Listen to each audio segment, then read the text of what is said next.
Before we start the show, I just wanted to offer a content warning.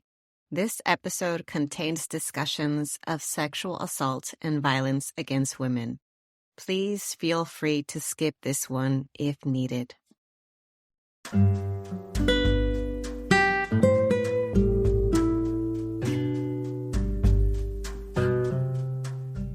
Welcome to the award-winning Grad School Femtoring Podcast, the place for first-gen BIPOCs to listen in on inclusive grad school stories and learn about personal development and productivity tips. This is Doctora Yvette Martinez-Vu, a certified coach, consultant, and author, and I will be serving as your femtor, providing you with insider knowledge to help you reach your personal and professional goals.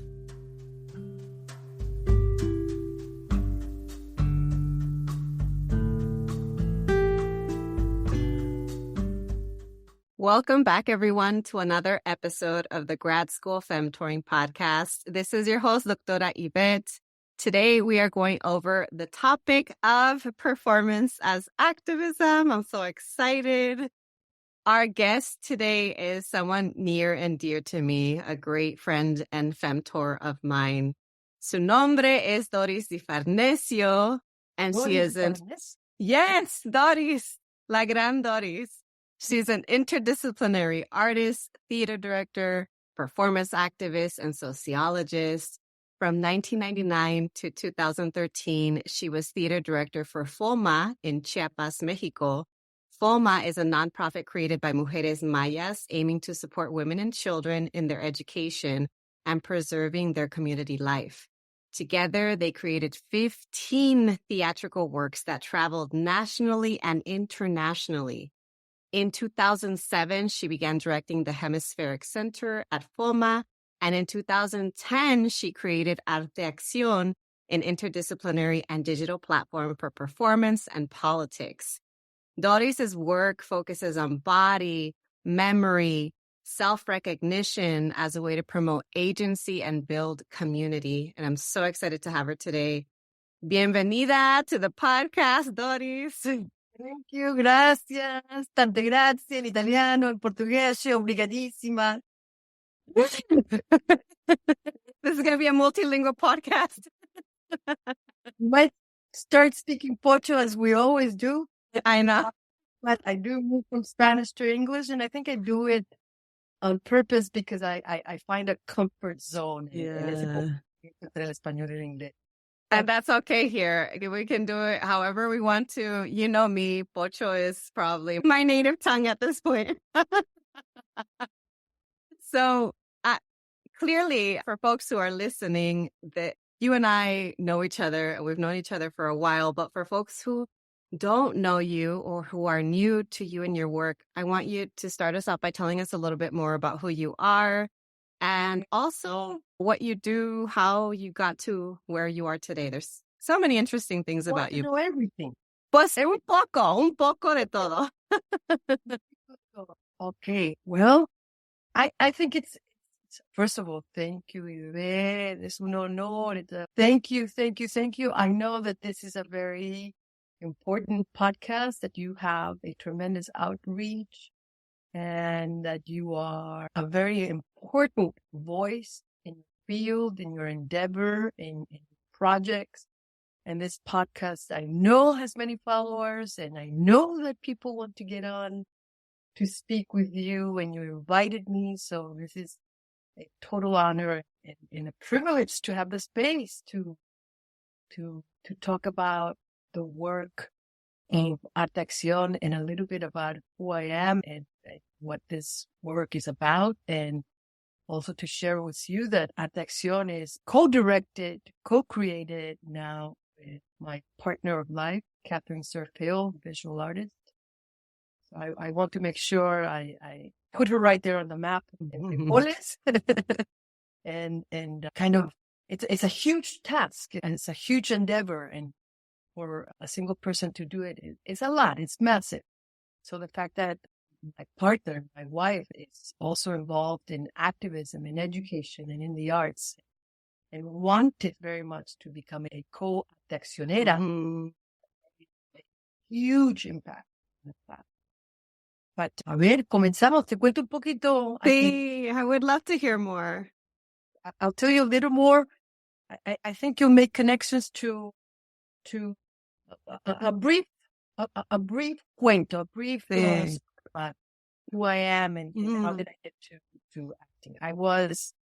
I am a Colombian New Yorker, biracial immigrant to the United States. I was brought, my mother is, I'll start with my parents. My mother is antioqueña de Colombia. My father is barranquillero negro italiano de la costa of the coast of Colombia. My mother kind of eloped from her house to marry my father, who was a very handsome young radio person. And she was doing an internship at this very small Colombian radio station, and she fell in love with this very charismatic father. So she eloped from her house in Medellin, Antioquia. When they eloped, within a few years, my mother had my siblings, Eduardo and Ernesto, and then I was born. I was the third one. We have 5 siblings, but I was the third one. And when I was 1 year old, my brother Eduardo was infected with polio. Remember, this is the 60s. Yeah. And my father was also involved in broadcasting, and he wanted to be a Canal 47 journalist star, and he was looking for that, and that would be possible in the United States, not in Colombia. So it's kind of half fused to cross the border, for lack of better words, to get to the United States. And because of Eduardo and his treatment, and because of his possibilities of working in Latino radio stations, we migrated to New York in the United States when I was 1 year old. So I'm a Colombian American because between my parents divorced when I was 12. And between the ages of 1 and 12, we traveled back and forth between Colombia, Florida, New York. Colombia, Florida, New York. So there was constant movement, constant países Latinoamericanos and the United States. Living in Florida was like living in little Cuba, where there's a very high population of Latinoamericanos there. And so when they separated, I grew up with my mother, who raised 5 kids. Her name is Amparo Mejia. She passed away from COVID a few years ago, so I named her. And I am who I am because of her. So she raised us alone in New York, and I grew up in Harlem, New York. I went to Adam Clayton Powell in 125th Street and grew up in Black Harlem, Latino Harlem, Uptown Harlem, from 125th to 177th, which was kind of like the neighborhoods where Blacks and Latinos migrated and were able to afford the rents. It's not the same, but it was then. Queens, the Bronx, but in Manhattan, it was Harlem. So I grew up in Harlem and went to school in Harlem, studied in the high school, Brandeis High School, and I was fortunate enough to receive a scholarship to study the arts, theater in Skidmore College. What I want to say to you about growing up in Harlem is that I grew up with a great deal of shame about being biracial. I have a few siblings who don't know they're Black, but I fought my entire life to reconnect and stay connected to my Latino-ness, my Blackness, my American-ness, un poquito. But I grew up traveling not only between Colombia and the United States, but also between the white part of my family and the Black part of my family. I was very impacted by both my grandmothers, who were healers. One was my white grandmother from Antioquia, and the other one was my Black grandmother, whom I think was from the area of the Pacific, El Chocó, which is where the history of the Latin American slave trade took place in El Pacífico de Colombia. So I believe that is the region where she was born. So I always remembered her. She was incredibly small and petite, but she was a curandera. She was a healer. And she practiced card readings, healing, candles, rituals, and people would line up to come into her space. And I remember peeking in and, seeing her in her full Afro-cosmovision, people coming to ask for advice. And I was always told by the white side that she was a monkey or a cat, that she was a non-human, and that I was lucky to have part of me white. And they would, I think, with a great deal of ignorance, and because of the politics of race in Colombia, where Blacks are seen as inferior, right? I grew up with this passionate curiosity about my Black grandmother and love for my white grandmother, who was the opposite. She was a healer herself, but was also extremely religious. So on one hand, I miss my grandmother in Barranquilla, displaying her rituals and her healing with candles and rituals and cards. And on the other hand, my grandmother in Antioquia, who surrounded the house with saints, crucifixes, santos, a lot of prayers and a lot of guilt and a lot of can't wait to be in purgatory so I can ascend to heaven, right? So this division, sort of the foundation of my intrigue about my ethnicity and my culture. So I grew up with this notion of what beauty, how Blackness was not beautiful, because I am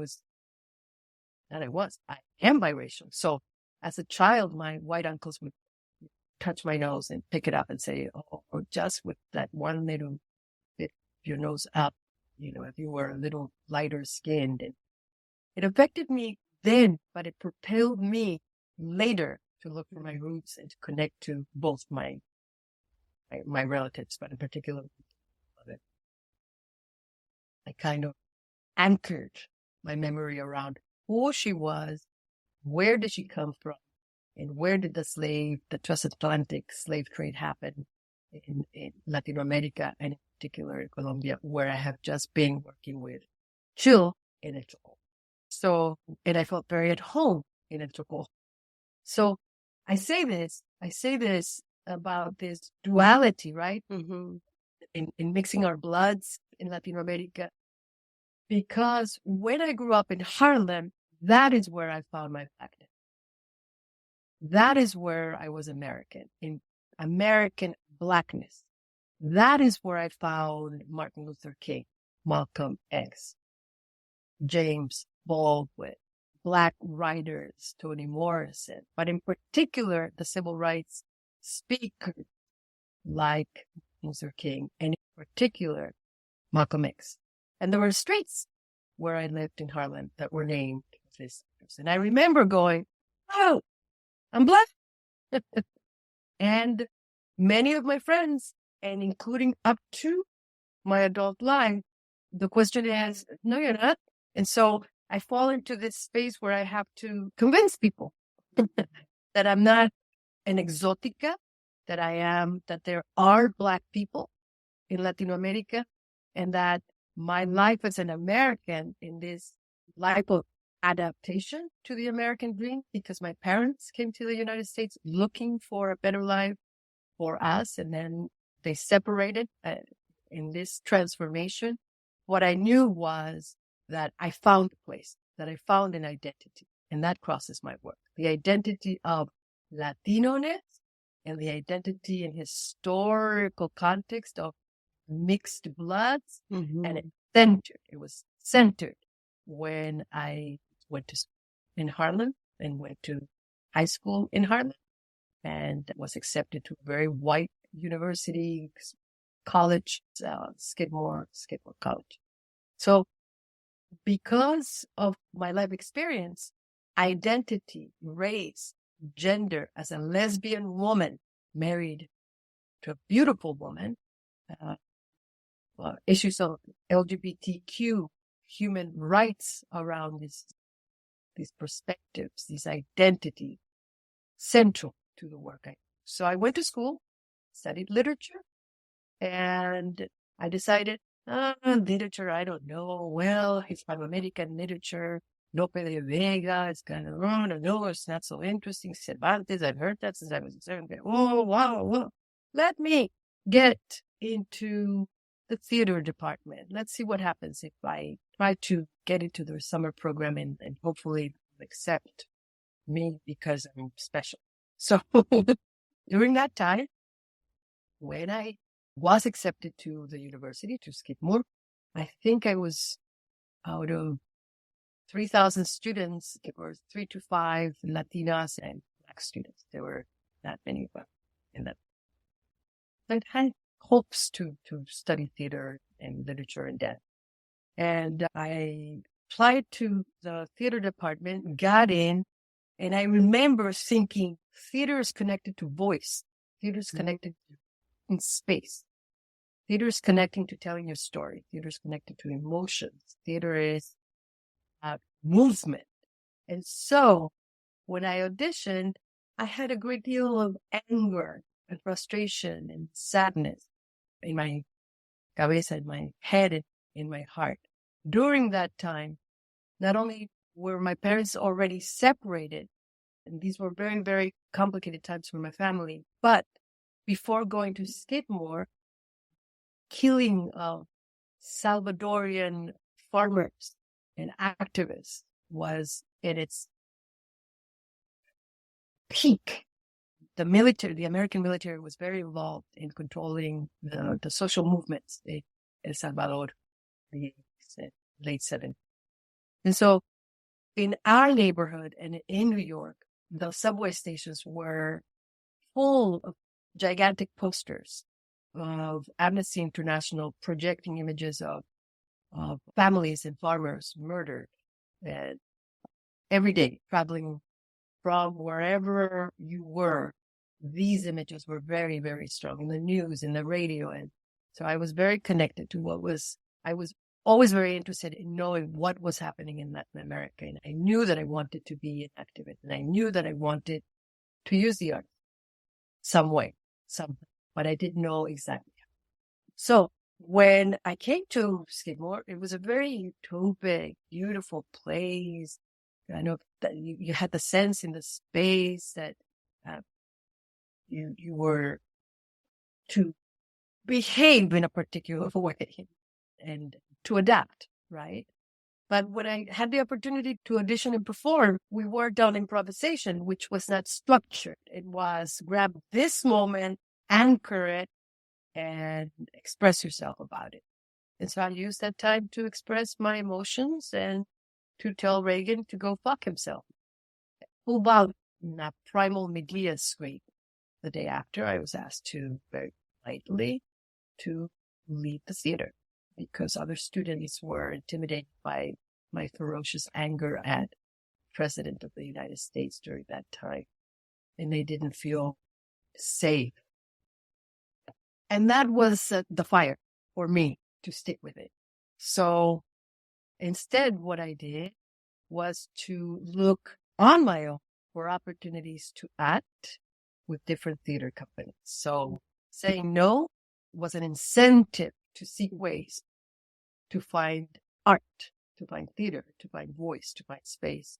And so I started to take acting classes in the university. I was just not allowed to become part of the ensemble. When I graduated, I decided that I was going to go all the way with it, and I was going to act, that I was going to become an actress. And I met in school this amazing director who said to me that I was very good at what I did, and he thought that it would be a good idea for me to perform. And I said, well, at the age of 20, when you graduate from college, right? Mm-hmm. See. What? And he recommended that I go to Chicago, where there was an underground theater movement happening.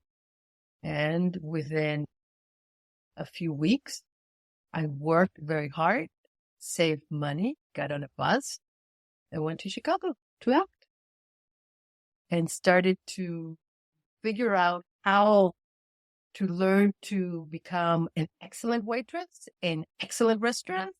So I could make excellent tips, cover my expenses, and audition for all the different theater companies that were happening, tune my skills in acting. And I worked as an actor. But I started to then become interested in education. And I started to become interested in going to high schools that did not have theater programs. And I started to be more and more curious about where the troubled neighborhoods were and where I could go with these skills I learned with acting and voice and movement. And so I did in Chicago for different companies and really, really tune my skills for the stage. I had an opportunity to work, do a classical Shakespeare play at Step Theater. Did it, trained for it, and I thought, okay, I have a skilled acting method, way. It's working. I'm not making a living, but I have built this possibility. And then I decided that I also wanted to act, but to use it to work in complicated situations.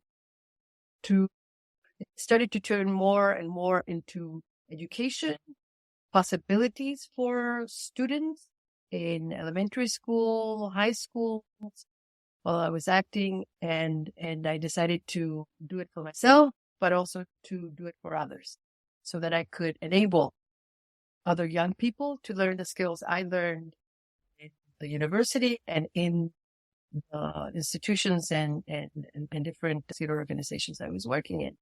So I began to tune my skills around acting in the arts, and then developing skills in designing educational programs where the theater company could go and implement those skills to students, and always under my desire was to connect and enhance not only their desire to become artists or actors, but to create a foundation around reading, comprehending those texts that you're reading, tuning their academic, educational skill.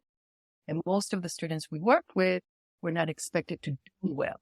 So I designed artistic and theatrical projects to make these texts or these readings or these classical Spanish plays that were considered not accessible to these particular students, let's say in the Lower East Side of Manhattan or in the Bronx or in the Bronx or in Queens. I would go there and say, this can happen here.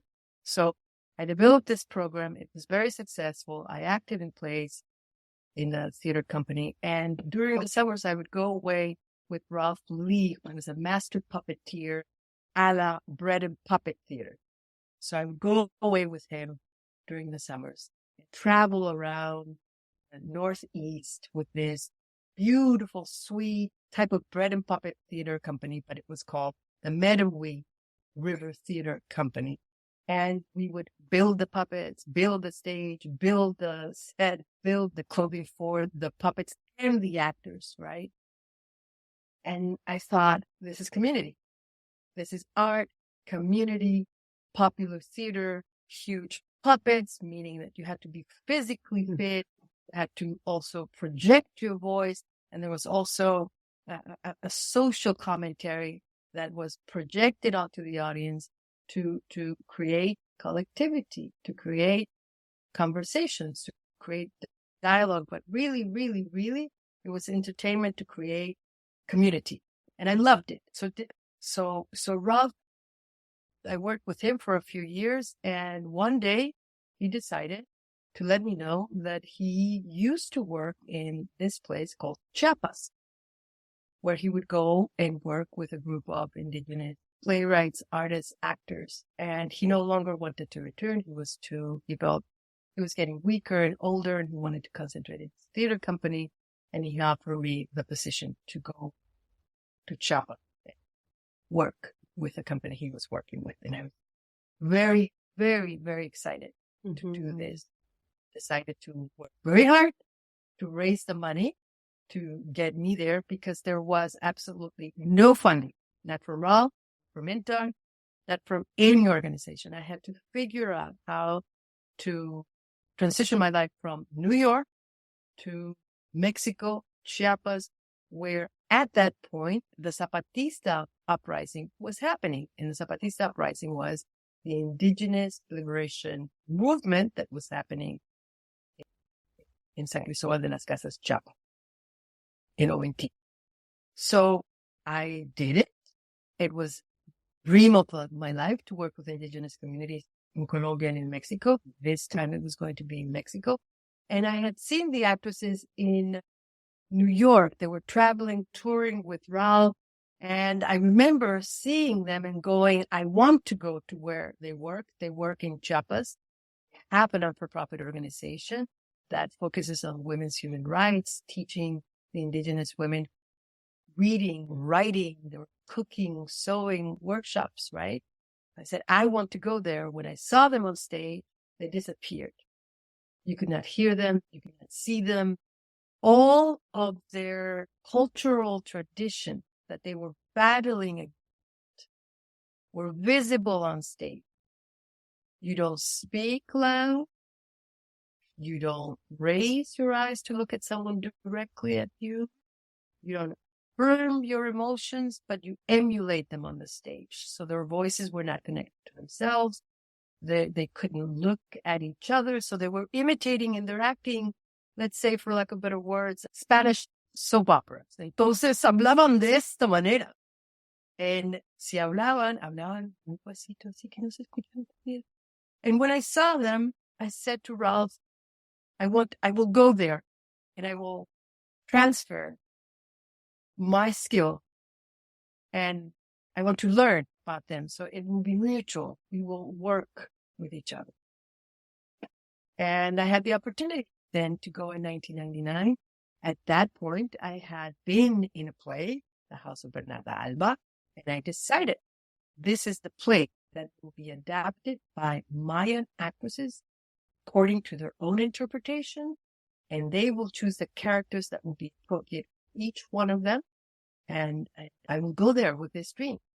When I got there, my co-worker director, I don't want to mention names, took my job. So I arrived, and this person flew there before, knew I was going, and basically stole the job from me.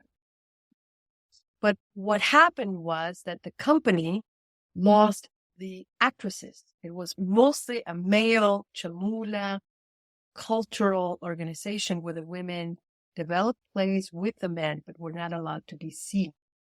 So they handled puppets under the stage. The men were seen. When they were creating this work, the Zapatista movement, who talked about liberating women from the patriarchy, liberating women towards their own lives and their own human rights, were then affecting the women in the communities, and in particular, the actresses from FOMA came from the communities to form their own organization in a way from the organization they had worked with the men and created Strength of the Mayan women. This is where then I was invited by Mimi Laughlin, who was the wife of the coordinator of the male group. When I got there, the male said, I don't know why you're here. Mimi Laughlin stepped in and said, no, we won't see you later. We want you over here. And that's where my life started in San Cristóbal de las Casas, Chiapas, Mexico. And my work started with a group of 6 to 7 Mayan writer, artists, actresses who formed this non-for-profit organization and had a small ensemble, which you came to see when you were in San Cristóbal de las Casas, and you were interning FOMA during the time, I believe, Centro Hemisférico. So two things crossed there. From 1999 to 2007, I was their sole director. And our practice really was, they had other directors, but our practice really was to create plays based on life experiences. So what happened in this process was that they were not used to exploring the method, their own experiences, to take and touch those experiences to place onto the characters. Instead of emulating and pretending the character feels a certain way, they had to explore their feelings. What happened to me is that we became a collective. What we had in common is that we were all women, but we had all gone through trauma. And they explored their trauma. I explored my trauma. And something incredible happened in this sharing of our lives, where they started for the first time to write through their own life experiences and bring in those feelings and memories onto the plays they were writing in order to show the situations and the conditions of the women in the community with their plays. So we created 15 plays together, and I traveled with them across Chiapas. Many times it went very well, and other times they let me know that it was a bit precarious to take center stage, and that in the past they had been aggressed by the audience members who didn't feel that they should be seen in public, and tomato rocks at them. I didn't see this, but this was part of their story. So when I worked with them, the plays we created were really based on, it started with an adaptation of The House of Bernarda Alba.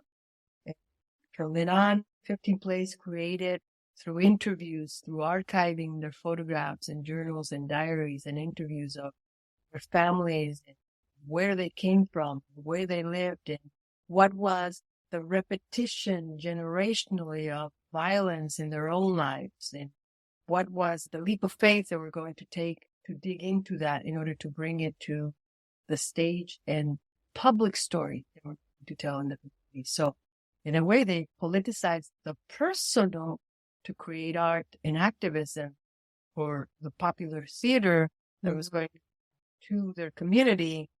This is what is happening here, what has happened to us, and this is the possibility of it changing. See me on the stage dressed as a man. I can hire male actors, but we will not have male actors.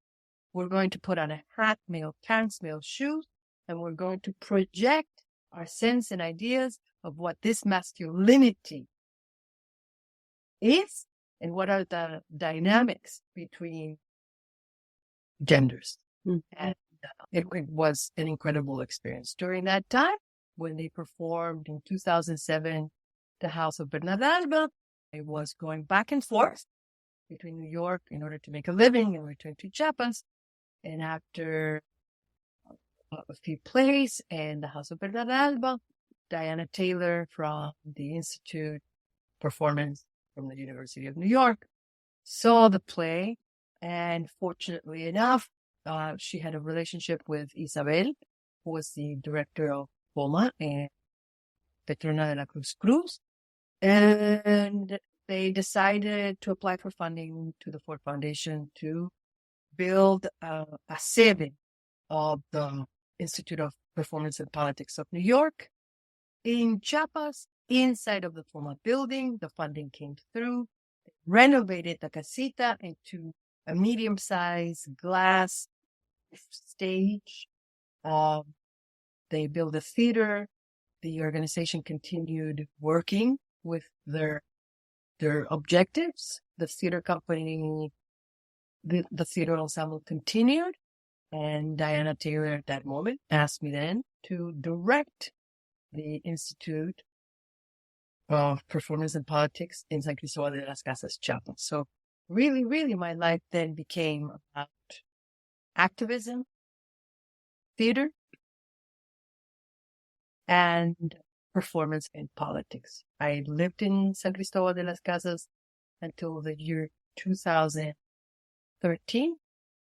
And during that time, the peak of this fusion of art, education, human rights, political action came to life with the killing of Janet Mendez, a 17-year-old young woman who was violently raped and murdered. And because of the actions we were doing in the streets and public spaces and the theater ensembles who was working on their plays, one day I received a call from the young woman teacher and explained that the parents had complained and filed a report, and there was absolutely no response, no reaction, no care. And he wondered if I could do one of those performances to denounce the killing, say. And if I could go and visit the parents, because they had no one. No one was going to see them. They had their community, but there was absolutely no investigation taking place.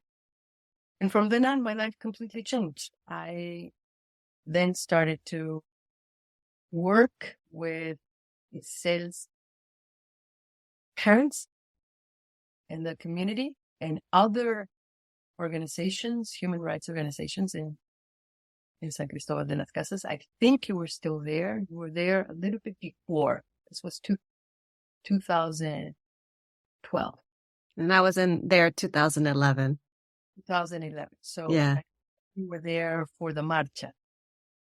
But so we started to take the plaza, and then we started to integrate everything that the performance and politics center brought to the space.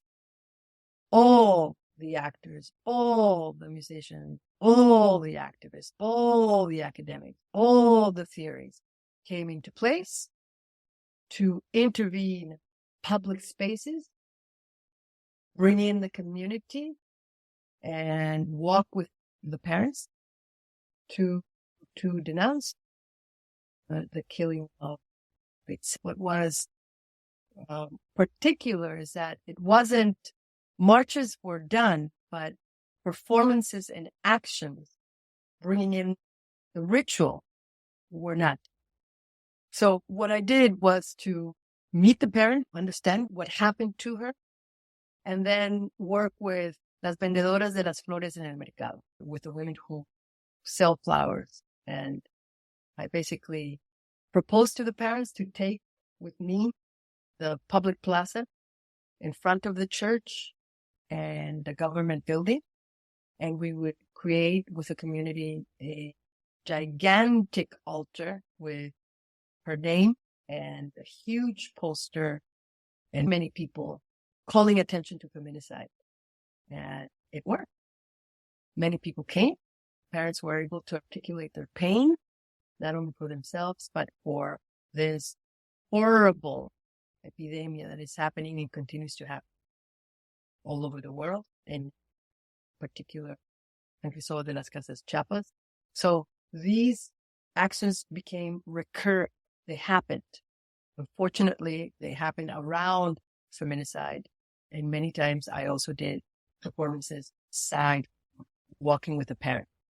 And so my life in Chiapas, Mexico was full of powerful experiences and a definite part of my life that shaped my politics and shaped where I want to be in creating art, and that is performance art as activism. So I continue to work with different organizations, different theater companies, different schools, different ONGs. Shul and I just got back from Latin America, where we worked with looking for my grandmother's raíces roots. We went to a Chocó Pacific and worked a non-for-profit organization called Black Boys. It's an organization that uses movement and exotismo to do the African dances. What called my attention about Black Boys, which I did not expect, was that it's a very small organization that prevents the young population from being taken in by the paramilitaries or the narcos. So they create a space of safety and art, and dance and movement. And it's also bisexual community, LGBT. So when you walk into that space, in the space that you least expect it to be open to, transgender, gay, bisexual members are there with the rest of the young community. And this is the space that protects them from being turned into delinquents. And so I worked there and created an installation with these exotico Afro dancers, and they created a political action around saving the lake that surrounds their community that has been poisoned, and they're trying to, with this action that we did, to reclaim El Rio and to ask for support to clean it because it has been polluted by the industries around. After that, we worked with La Trocha, groups of women who have a cultural center in Bogotá, Colombia. And these women are firmantes de la paz. They were revolutionaries during the conflict. They signed the peace treaties, dropped their arms, did and paid us a sentence of 10 to 15 years. When they got out of jail, they created this non-for-profit organization where workshops, education, encuentros, there's a restaurant, people from the communities come to the center, and I came to work body and memory with the members of the organization. We also worked in the University of Veracruz for the Performance and Theater Department for doctorate students. It was the first project that was confirmed with a huge scholarship to do both, which is what I did in Chile, theater and performance. So what I did there was very interesting. I was asked to come and do a workshop to work the actors and the performance artists, but little did they know that I was going to work race through these different projects: gender, sexuality, race, identity. And what happened in Latin America is that race is not really talked about, especially if you have Black. Why is that? Because through recognizing the goals achieved by the Latin American social movements, meaning the activists, I learned that Blacks were not counted through the census since the 1800s in Latin America. They were counted if they were mixed with another race. But if they were not mixed, they were considered not there.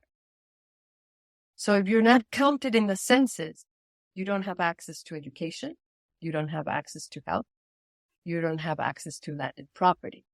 So the way you are invisibilized is that you're not considered Black. So you're Black, but you can't be counted in the census, but you're considered like everyone else.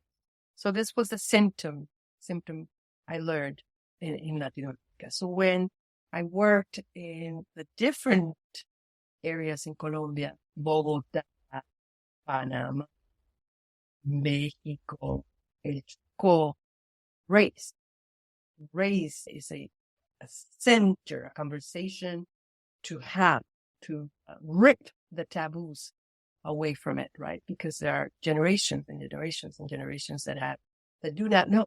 So I encountered a very complicated and complex situation around race, where I found myself with fellow students who are Black, who suddenly in this workshop, when we talked about let's decolonize the social constructions of who we are and what we are, who came here before us, who affected the way we behave and speak and dream. Where are those ancestors? Who walked here before us? In Mexico in particular, I had students who had absolute and total meltdown. when they realized that this was a conversation they were dying to have throughout their lives. But it was not considered correct, or it was better to keep it quiet and to not discuss it, right? So what I brought to the table in these workshops of la cartografía del artista, so memory and body, cartography of the artist, through body and memory, is what are those intersections that cross the body? What politicizes the body? And how do you want to become a performer if you don't know what crosses your body? Identity, gender, sexuality, memory. And so there in particular in Mexico, the breaking point and coming out on the other side was absolutely, in a way that I have never seen before, race. And it brought me back home to Colombia, where I grew up. So it's kind of light and strange, but these are real memories. And when you deconstruct them, when you break them apart, you learn more about not only your humanity, but your ancestors' humanity and the realities, the cruel realities of the transatlantic slave trade in Latin America. So that's what I brought to the different organizations we worked with. Also in Talca University in Chile, Jill brought her visual aspect through her visual arts and movement, through painting, through expression. And I brought the performance part around identity, and that fusion opened up caminos, ways of creating for the students who didn't think that they could move in a space outside of painting because they're being artists in the art department. Suddenly I realized, performance is becoming an entry into the studies of art and politics in Latin America. And this is recent. We talk about it from theory, but when you're in the universities or the non-for-profit organizations or the local community organizations, you begin to see the fusion of performance, action around these concepts of identity, gender, and race being put out in the street. And that was enormously satisfying. I feel like I got your entire life story.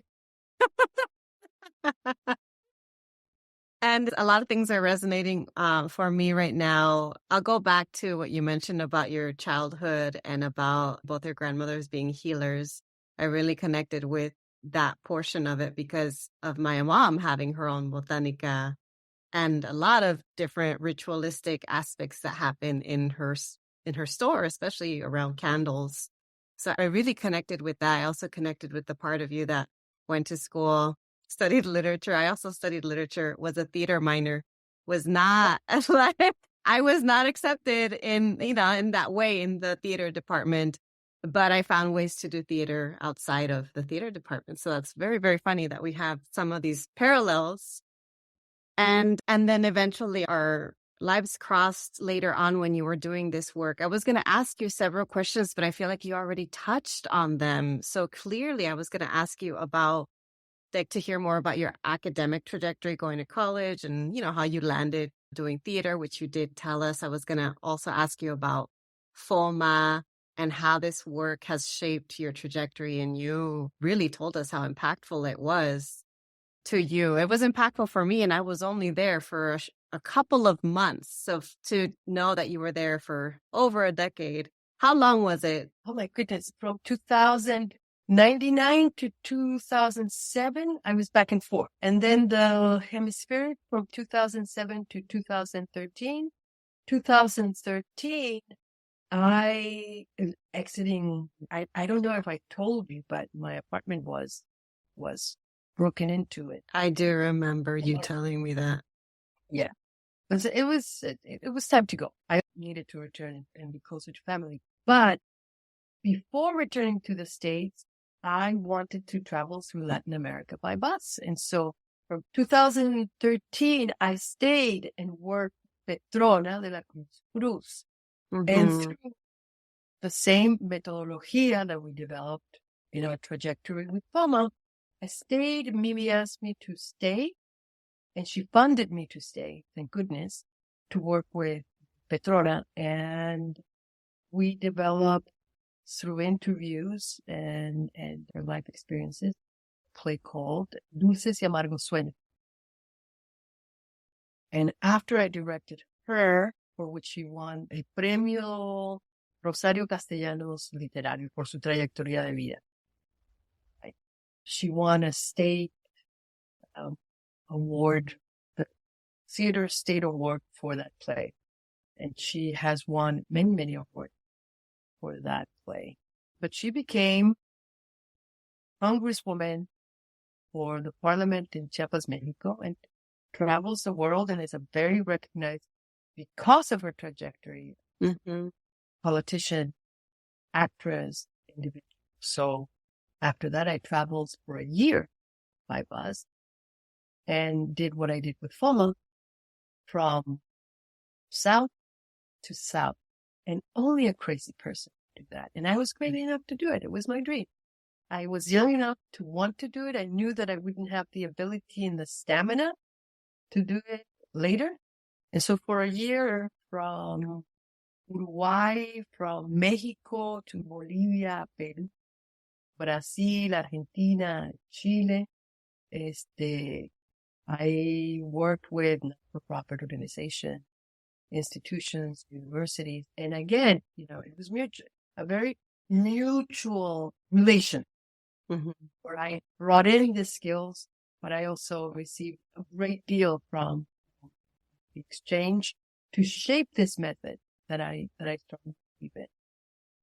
It makes so much sense now that I hear more about your backstory and your trajectory, why these overarching themes, ideas, concepts have come up so much, like the notion of race, of gender, of sexuality, of memory. This all makes so much sense to me now. And I know we're over time, but I also know I had a feeling this might happen because it's us, porque we can just keep going on and on and on. But if it's okay, I would love to ask you 2 more questions before you wrap up, because there are a couple of things you haven't mentioned that I know about you that I found interesting that you haven't mentioned yet. If it's okay for me to point out, you also have a master's degree and you are clearly trained as a sociologist. So I want to just acknowledge that. And I want folks to know this, that you have this scholarship side of you as well, in addition to your artistry, that's just as strong and that clearly informs your work. That's why it's so impactful. And then the second thing that I can't let you not talk about is I want you to talk about Arte Acción. So I want you to tell us what it is, how it serves as a platform for interdisciplinary work and activism, because we have to know. We have to know. You have to know it. I have to tell you. I'm a very proud founder of Arte Acción. Arte Acción really started with a story I told you about. 2 things happened at the same time. Arte Acción started with all the influences that were happening at that moment. El teatro de FOMA, las actrices, derechos humanos, educación, el levantamiento zapatista, the body, public space, as an activist, where and how to place your voice and your resistance. It was all around. And when I received that call about the murder of Isel Janet Mendez, she was 17. I called my mother and I told her what was going on. I wanted her to know I was about to get involved in a very complicated situation. And for some reason, that was the time she chose to tell me that during the time she raised me and my siblings in New York City, she worked in the in the Chambers Street area in New York. And she worked in 114 Liberty Street. I remember this building, and I remember the supervisor. I remember how scary it was to go in there. It was massive, huge offices, and my mother and other ladies were cleaning ladies. They had this huge vacuum machines to clean it. And I always remembered how nervous I felt for my mother because it was little security. And while I would go and all of us, my siblings, would take turns helping her. She cleaned between 5 and 10 offices. It was huge. It was massive for her to work from 5 to 10 cleaning these offices. And she was raped by the supervisor of these offices. Never told, never spoke, never shared traumatic experience or assault. She survived it. He came back the day after. And my mother was an antioqueña, pero de pura sed, and threatened to kill him or to hire someone to kill him if he stepped one or more step toward her. And he left. When I said I was going to get involved, it's said she told me that story. And the only way, and I was in Chiapas, Mexico, she was United States. And I think she kept that trauma for years. And she made a connection to the activism I was doing, the situation that happened with Sin, and her opportunity to tell me what happened. From the moment she told me, I knew that that was the place where I had to stay, to remain sane, to put all my sadness and my mother's sexual assault and other women's assault, and in particular, the genocide that was happening in the city, into the art again, into that way of taking the streets, taking the community, taking the rituals, respecting the traditions, respecting the community, working with other not-for-profit organizations and saying, Arte Acción. This is going to be the platform, Arte Acción. And so the way the connections happen with artists, community, academics, scholars, not-for-profit organizations gathered in the plaza to name her death and to ask for justice is what Arte Acción is. And so now it's a digital platform, focused with intersections, very centered around gender, body, sexuality, identity, our LGBTQ community, right? Race. And we work on building community digitally and in person. So all of that community that happened from then in Chiapas, I transported to the platform. So that sense of Arte Acción is that we can take up spaces, we can occupy spaces, that we can politicize theories and actually embody them in the streets when we think life is not just to other people, to ourselves, and especially around gender issues, especially around women's human rights, and especially focused around sexual assault, domestic abuse. So Arte Acción is a platform to connect to that you can look at. We have published articles, documentaries around the actions that happen in Chiapas, photographs of our collaborations and our history in Chiapas and across the Americas, influenced very much also by the studies of performance when you were there, and I was collaborating with El Instituto Hemisférico under Diana Taylor's direction. So that platform has continued from the moment those actions against feminicide happened until today, where I continue to work in Latin America, doing panels, residences, workshops, performances, until Catherine, my wife, is now included in including the visual arts and movement, memories through color and painting, and visual expression. Arte Acción is very present, very much alive, and we're now living in Portugal, where we collaborate with the University of Lisboa and the Cultural Anthropology Department. Wow. Wow. So we're going to make sure that we link up the website so that way, by the time people listen, you can access it. My last question for you, and then we'll wrap up, is any consejos or words of advice? I'm thinking about, like, let's say it's a listener and they are early in their career and they aspire to do work that intersects art, activism, performance, and they feel inspired by your story and by your life and your trajectory and your work. And they would like to, form their own version of creating this career that's informed by these key areas.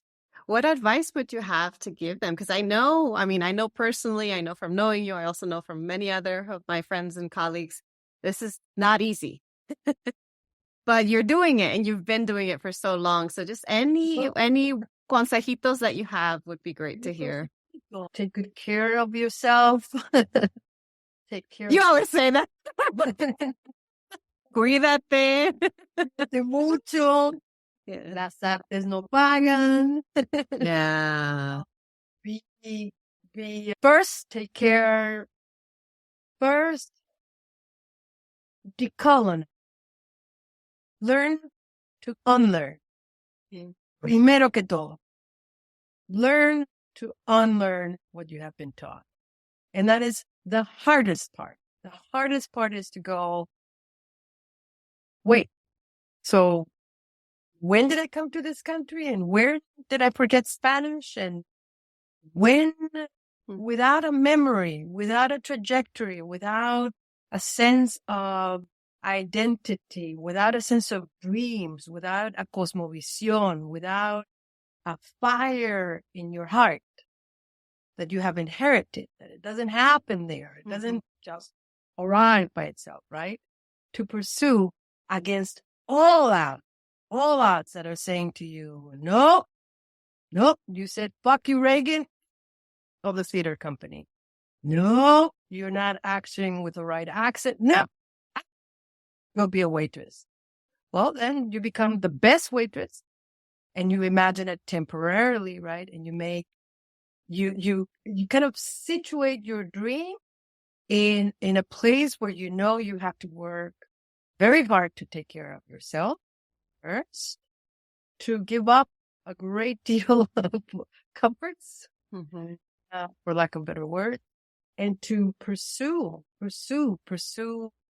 this idea of what is right for you, what is in tune for you around the arts.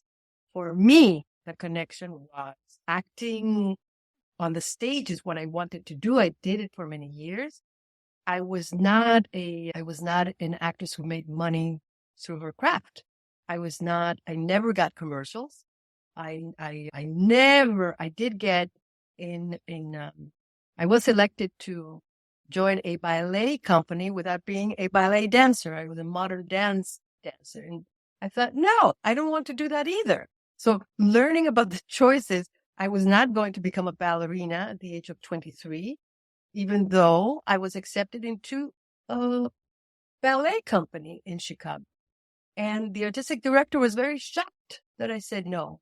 Well, we have to say no to certain things. And we have to make certain sacrifices, but the quality of our life and our choices are absolutely central to how we lead our lives towards the type of work that I have done. So you can't really, I think you have to pursue your dreams. And I think not everything is about capital and economy. So I think it's important to be willing to do volunteer work, to learn a craft, and also transfer it to other people in order to build community. So if you're not making money, right, as an activist or as an artist, well, you are making community, transferring what you have learned and who you are. And these paths may lead you to other paths that will answer questions about how you're going to walk that walk around the art or profession you have chosen like I did with performance activism education. It's a beautiful journey. It's a painful journey. It's a joyful journey. I have Arte Acción, and Arte Acción will live and be until my very last breath. Mm-hmm. And right now, you're part of Arte Acción. We're talking. So my patience, sometimes things do not work out the way you want them to work. I went to Chiapas. Someone flew there and took my job. I stayed. I couldn't return to New York, but I stayed. The insistence in believing in yourself without sounding new age. But first, if you don't, then who will? Mm-hmm.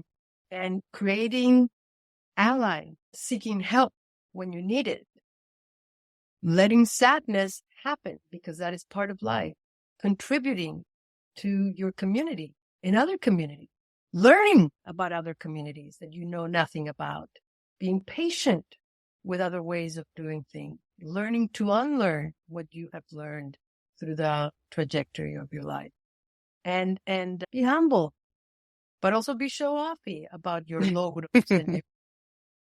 So firmness and value around your ideas of when something is not right, it is not right because you feel it's not right.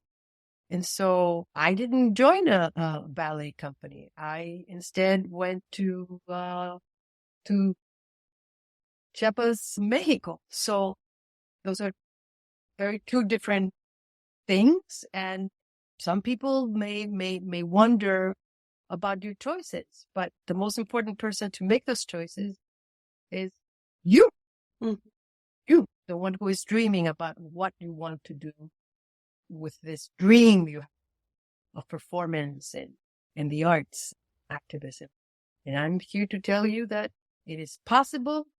We need more people to be doing this kind of work, that it has mobilized hundreds of people towards demanding rights, especially around these issues of feminicide.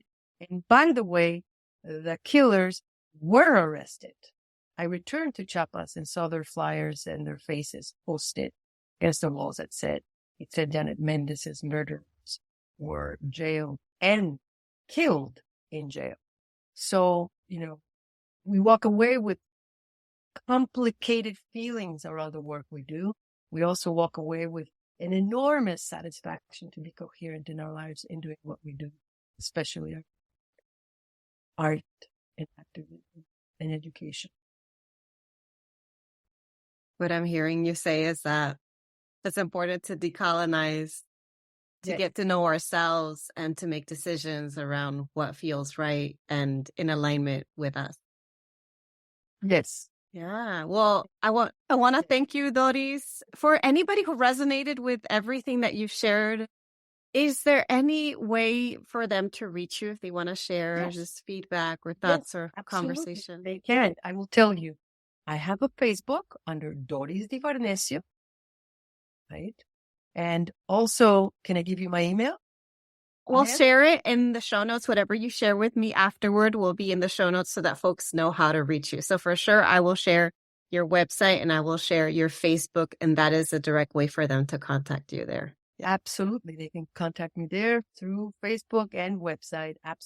Yvette, I love your show. I love you. I love you too.